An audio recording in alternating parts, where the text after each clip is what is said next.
Hello everybody, कैसे हैं आप लोग फ्रेंड्स। तो फ्रेंड्स, जाते जाते कुछ स्मार्ट फैक्ट्स हैं जिस पे हम तेज़ी से अपनी नज़र रख लेते हैं और उसके साथ इस वीडियो को हम फिनिश करेंगे।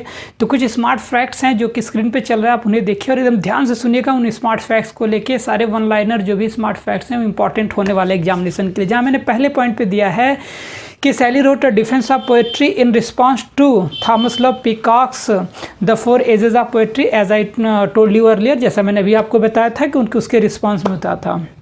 मैथ्यू अर्नाल्ड ने सैली को लेकर कुछ कहा है, उसके बारे में ध्यान दीजिएगा।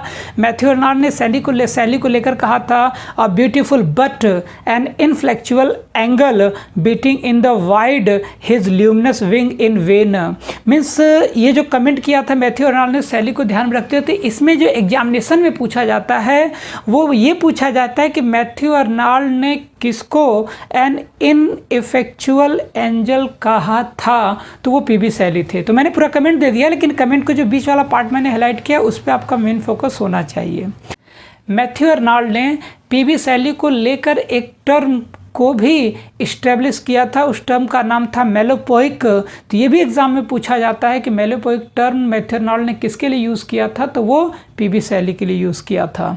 तो समझ में आ रही बात। चौथे नंबर पे देखिए, एसी स्विनबर्न ने सैली को लेकर कमेंट किया था, एक रिमार्क किया था, he was alone the perfect singing god, his thoughts words deed all sang together.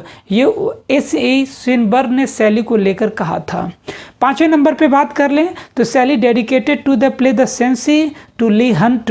हाँ, ये पूछा जाता है कि जो सैली का प्ले था द सेंसी, जिसके बारे में भी हम लोगों ने बात की, वो किसको डेडिकेट किया गया था, तो ली हंट को डेडिकेट किया था।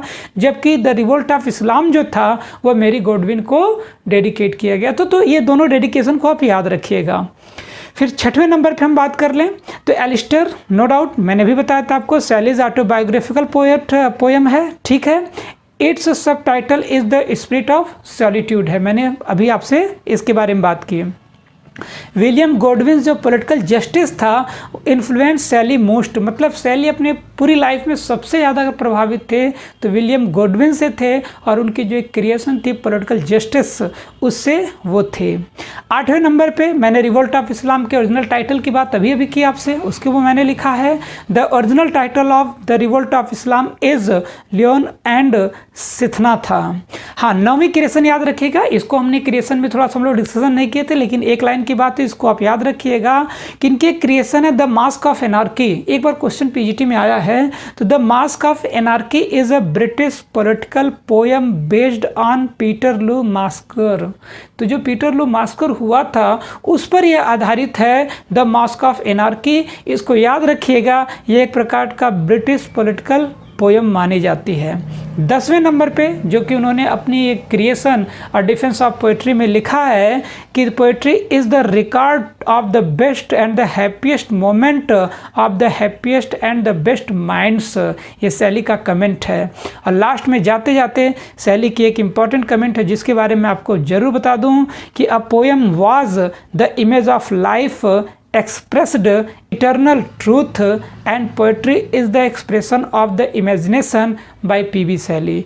तो इन्हीं लाइनों के साथ मैं इस वीडियो को यहीं पर फिनिश करता हूँ। उम्मीद है कि जितने स्मार्ट फैक्ट्स वन लाइनर बताया आपको वो आपने ज़रूर सुना होगा, उसको नोट भी किया होगा।